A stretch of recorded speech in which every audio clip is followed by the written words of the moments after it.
Endi shu va boshqa xabarlarimizning to'liq tafsilotlariga o'tamiz. Davlat bayrog'i xalqimizning asriy orzulari, tarixiy xotira, qadriyat va an'analari, eng muhimi bugungi mustaqil hayotning yorqin ramzidir. Milliy g'urur va iftixor tuyg'ularimizni o'zida tarannum etgan bir vatan, bir el, bir bayroq shiori ostida o'tkazilayotgan bayroq estafetasi Sharq gavhari Samarqanddan Jizzax viloyatiga yetib keldi.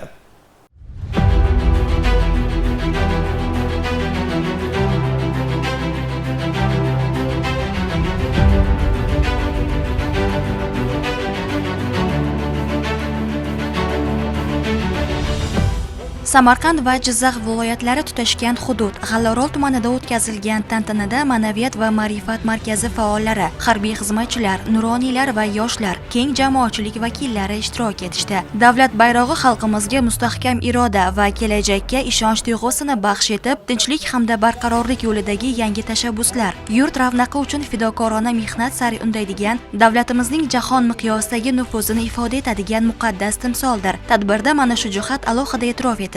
Folklor jamoalar chiqishlari esa barchaga ko'tarinki kayfiyat baxsh etdi. Jarayonning avj nuqtasi Samarqand viloyatidan yo'lga chiqqan bayroq estafetasi tantanali qabul qilib olindi.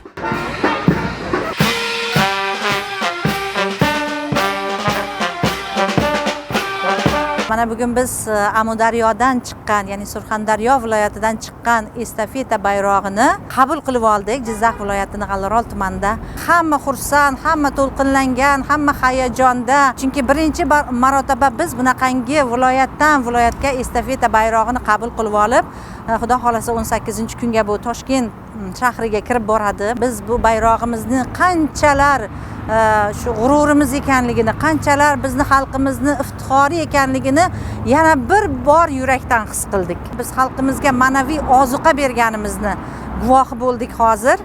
Moviy osmon kabi musaffo, oppoq orzular singari pok, yashil tabiatdek go'zal ranglar uyg'unligida hilpiragan davlat bayrog'i har bir vatandoshimiz yuragida yashaydigan faxr, g'urur, sadoqat hamda mehr tuyg'ulariga kuch berishi shubhasiz. Mana shunday jo'shqinlik to'lqinidagi estafeta tadbirlari 18-noyabrga qadar davom etadi. Bayrog'imiz chinakam ma'noda xalqimizning asriy madaniyati, urf-odatlari va umuminsoniy g'oyalarini o'zida mujassam etgan. Shu ma'noda Respublika Ma'naviyat va ma'rifat markazining bayroq estafetasi loyihasi bayroq timsolida ona vatanning mujassamligi, u ulug'vor maqsadlar sari barchani birlashtirishi, yagona maqsad kelajakka bo'lgan ishonch hissini yanada oshiradi. Arnasoyliklar ham mamlakatimiz suverenitetining ramzi bo'lgan bayroqni o'zgacha g'urur va faxr bilan qabul qilib olishdi. Olislarga cho'zilib ketgan Aydar Arnasoy ko'llari kengliklarda hilpiragan bayrog'imiz dillarga o'zgacha bir shukuh, zavq baxsh etdi. Respublika Ma'naviyat va ma'rifat markazining tashabbusi bilan bu yil bayroq tadbirlari, davlat bayrog'i qabul qilinganligining 34 yilligi bir bayroq ostida shiori ostida Respublika bayroq estafetasi tarzida nishonlanmoqda. Qoraqalpog'iston Respublikasidan Xorazm viloyatiga, Xorazm viloyatidan Navoiy viloyatiga, Navoiy viloyatidan esa bugun Jizzax viloyatiga Aydar Arnasoy ko'llari orqali, aynan Tuskon orqali Jizzax viloyatiga O'zbekiston Respublikasi davlat bayrog'i yetib keldi. Bugun qabul qilib oldik.